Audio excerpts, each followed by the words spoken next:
A nationwide campaign to commemorate 100 years since the end of the First World War is launching across Canada today. Artwork depicting silhouettes of soldiers are being placed at historical Canadian landmarks in an effort to raise funds for military charities. Former Chief of Defence Staff for the Canadian Forces, General Rick Hillier, and Canadian military veteran Natacha Dupuis are both ambassadors for the There But Not There campaign, and they joined me this morning. General, thank you. Well, thank you both for returning to the show. We appreciate it. I'm glad to be here. General, this campaign is called There But Not There. What does the name mean, and why is it so important to educate people of all ages about our military history? Hey, these are the ghosts of those who came before us. And, you know, I always believe that every road you take in life as an individual or as a nation, in our case, is lined by those who have gone before us. And those veterans of that World War I generation 100 years ago, they line our road. They built our nation. I mean, we learned about the importance of leadership from that World War I time frame, and hundreds of thousands of leaders who came back. We learned how important it was to have that to build a nation, how important it was to learn about each other. We had boys from the Maritimes and girls from the cities and First Nations go to join the Canadian Army, go to World War I, and get to know each other and come back. We learned how important it was to be confident that you could do anything. And so I think those ghosts line every path we take now as a nation, and we can learn from them. And Natacha, the funds that are raised by this campaign, they're going to go to companies whose missions are to help those heal who are coming back, are veterans who are dealing with physical and mental ailments from war. Talk to me about your personal experience. Well, I was injured in Afghanistan in 2009. I have post-traumatic stress disorder. And I would certainly not be where I'm at today without the support of the different charities, the different programs. I'm sure some of you may see me at the Invictus Games in 2016, the last Invictus Games here in Toronto. And that's exactly what the There But Not There campaign will support. The Invictus Games Foundation, the True Patriot Love Foundation, which are two great organizations that helps heal an injured soldier like myself.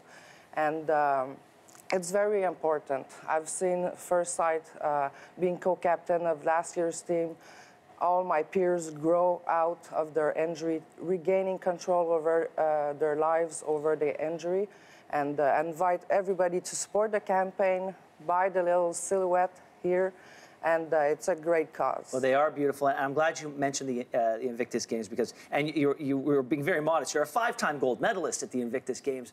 I think a lot of people who watched it on TV, and especially those who witnessed it here in Toronto last year, agree with Michael Burns, the CEO of Invictus Toronto, when he said it went from being a moment to a movement. What are your hopes for Invictus moving forward? I certainly hope that it doesn't stop, and from what I've heard, it will not stop.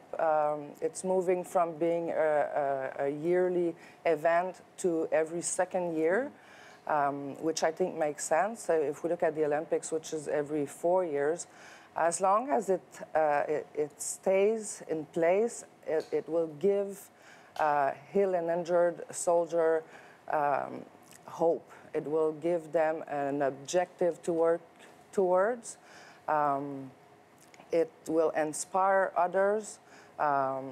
Everybody that goes through the Invictus Games, I've got so many messages on my social media after the games from all kinds of different heal and injured veterans saying how can I join the Invictus Games, how can I apply, and telling me how we inspired them to join the movement. So it's very important that it stays in place for that.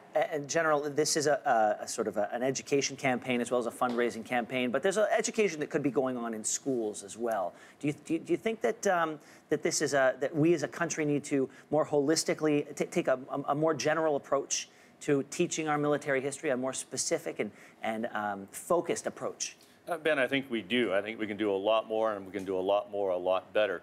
Certainly, I think Canada started in World War I, not just one specific battle, but by producing those leaders and getting to know each other. And I think we can take the lessons of democracy, how to build a nation, and how to make a nation strong from that generation of World War I, bring it forward 100 years of service since then, and keep those same lessons foremost. But we can only do that if we educate the generations coming as to what occurred and the impact of that on this great country that we live in, that we love to call home and we think is the best in the world. That country, I think, started with the World War I generation when they came back here and built it based on their experiences. We need to learn from it. We can do a much better job across the nation. Well, to both of you for being here today, thank you so much for sharing this with us. Thank you for your service. Thank you for your sacrifice. We appreciate it. Ben, thank you very much. Thank you, Ben.